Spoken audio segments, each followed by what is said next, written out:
अरावली, राजस्थान की जीवन रेखा, राजस्थान की सांस, राजस्थान की ढाल। लेकिन आज सवाल है, क्या अरावली का भविष्य तय हो चुका है? क्या 100 मीटर से छोटी पहाड़ियां अब अरावली नहीं रहेंगी? क्या अरावली का 90% हिस्सा खत्म होने वाला है? सोशल मीडिया पर इतने गुस्से की वजह क्या है? कोर्ट का क्यों और क्या मत है? सोशल मीडिया क्या समझ रहा है? दोनों के बीच का फर्क क्या है? क्यों अरावली राजस्थान की जीवन रेखा कही जाती है? क्यों नारे लग रहे हैं, अरावली को बचाना है, राजस्थान की सांस को बचाना है? क्यों कहा जा रहा है, अरावली नहीं तो कल नहीं बचेगा? क्यों कहा जा रहा है, अरावली नहीं तो संकट तय है? क्या इसी अरावली के अस्तित्व को मिटाने की आज साजिश रची जा रही है? नमस्कार, आप देख रहे हैं आरएन टीवी नेशनल और मैं हूं आपके साथ स्नेह प्रयास। पहले समझ लेते हैं थोड़ा नेता नगरी की दो बातें इस पर, फिर अरावली की सच्चाई जानेंगे। राजस्थान में इस कैंपेन की अगुवाई पूर्व सीएम अशोक गहलोत कर रहे हैं। राजस्थान के लिए यह मुद्दा इसलिए बड़ा है क्योंकि अरावली का सबसे ज्यादा हिस्सा यहीं से होकर गुजरता है।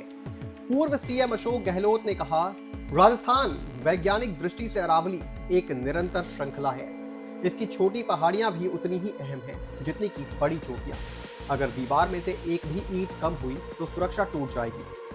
अरावली कोई मामूली पहाड़ नहीं है, बल्कि प्रकृति की बनाई हुई ग्रीन वॉल है। तो वहीं इस पर बीजेपी ने मुद्दे को लेकर कांग्रेस पर सियासत करने का आरोप लगाया है। अलवर से बीजेपपी के सांसद और केंद्रीय वन एवं परिवहन मंत्री भूपेंद्र यादव ने एक कार्यक्रम में कहा कि अशोक गहलोत के कार्यकाल में वर्ष 2002 में 1968 की लैंड रिफॉर्म रिपोर्ट पेश की गई थी और अब वो इस मामले में ज्ञापन दे रहे हैं।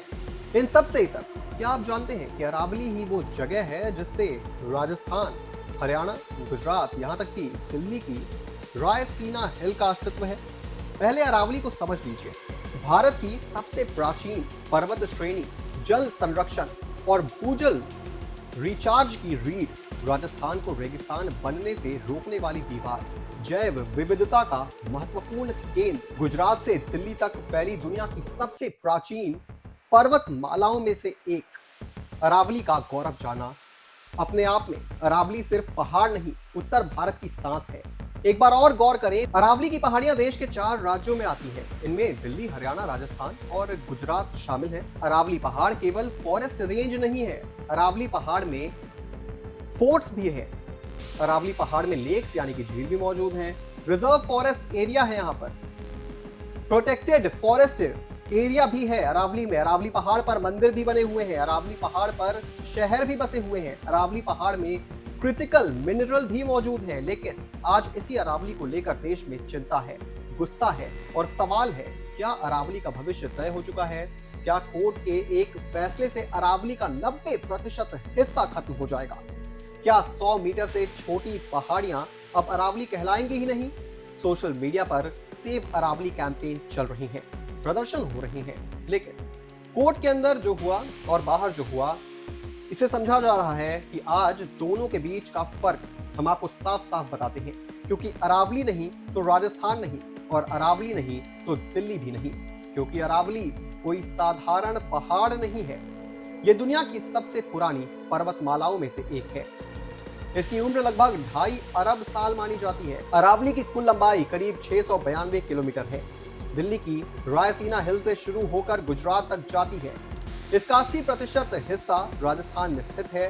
यही अरावली राजस्थान के रेगिस्तान को फैलने से रोकती है। यही अरावली दिल्ली और एनसीआर को धूल भरी आंधियों से बचाती है। लूनी, बनास, साबरमती, बेड़च, वोकल, ये सभी नदियां अरावली की गोद से ही निकलती हैं। ऐसे में अरावली की 100 मीटर से छोटी पहाड़ियों के विनाश अगर होते हैं तो रेगिस्तान की रेत पूरब की ओर बढ़ेगी, जो राजस्थान के पूर्वी हिस्सों और दिल्ली तक रेगिस्तान फैल सकती है, जिसके कारण कृषि भूमि बंजर, धूली भरी आंधियों का बढ़ना और इंडो गैंजेटिक मैदानों का मरुस्थलीकरण सुनिश्चित हो सकता है। अरावली की पहाड़ियां और वर्षा के पानी को सोख कर भूजल रिचार्ज करती है। कई जिलों में भूजल स्तर पहले ही 1500 फीट तक गिर चुका है। आगे और गिरावट होगी तो पीने का पानी और सिंचाई प्रभावित होगी। दिल्ली पहले से ही गैस चेंबर बनी है, स्थिति और भयावह हो सकती है। इनमें अभयारण्य है जिनमें दुर्लभ पशु पक्षी, दुर्लभ पौधों की प्रजातियां नष्ट हो जाएंगी।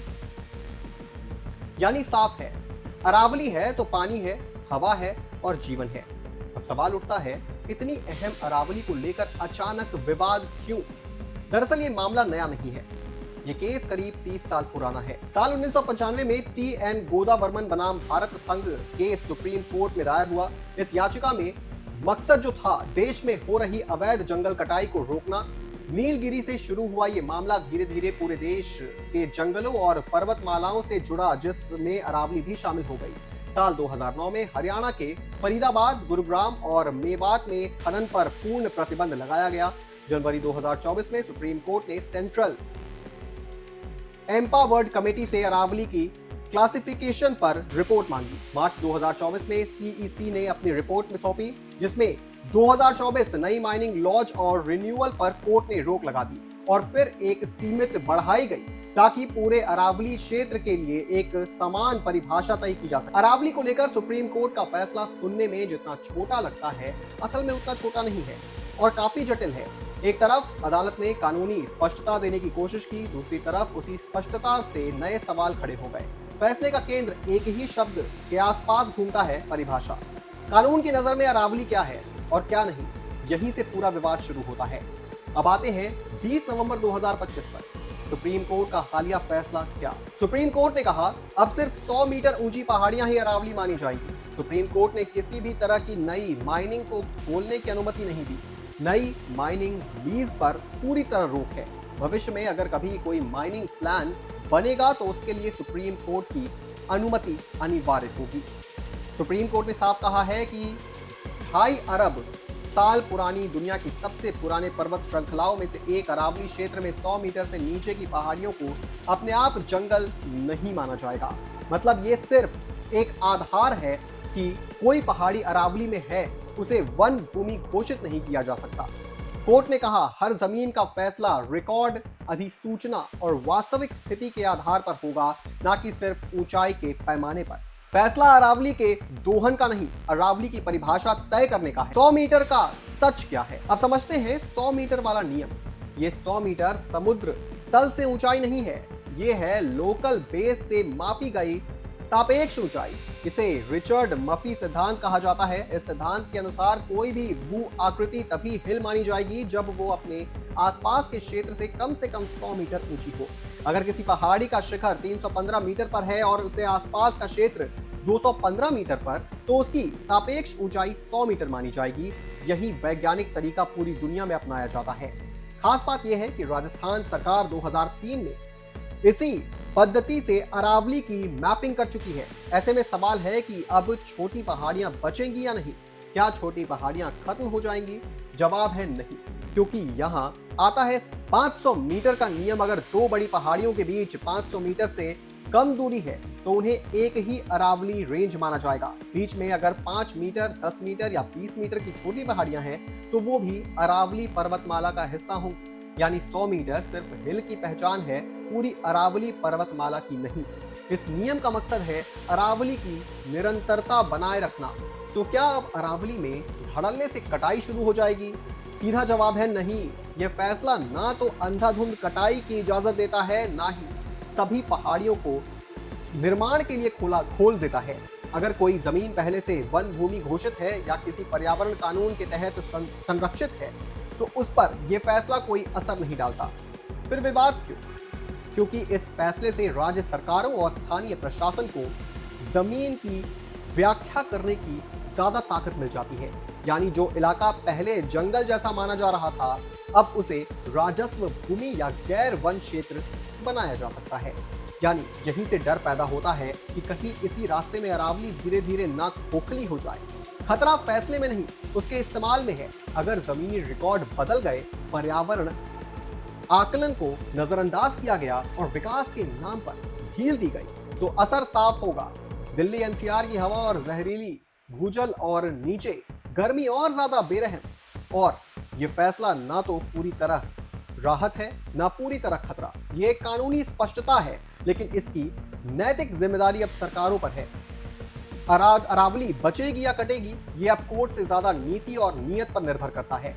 पर्यावरण विदों का मानना है कि ये लड़ाई केवल अदालत या सरकार तक सीमित नहीं है, बल्कि समाज की साझा जिम्मेदारी है। अरावली का नुकसान स्थायी हो सकता है, क्योंकि एक बार पहाड़ कटे और जल धाराएं टूटी तो उसके आसपास लाने के लिए सदियां लग जाएंगी। इसी वजह से जन जागरण और सवाल उठना आज भविष्य को सुरक्षित करने की जरूरत बन गया है। इस पूरी खबर पर आप क्या सोचते हैं दोस्तों, कमेंट बॉक्स में जरूर लिखते जाइएगा और मैं तमाम बड़ी खबरों से जुड़े रहने के लिए आप देखते रहें RNG।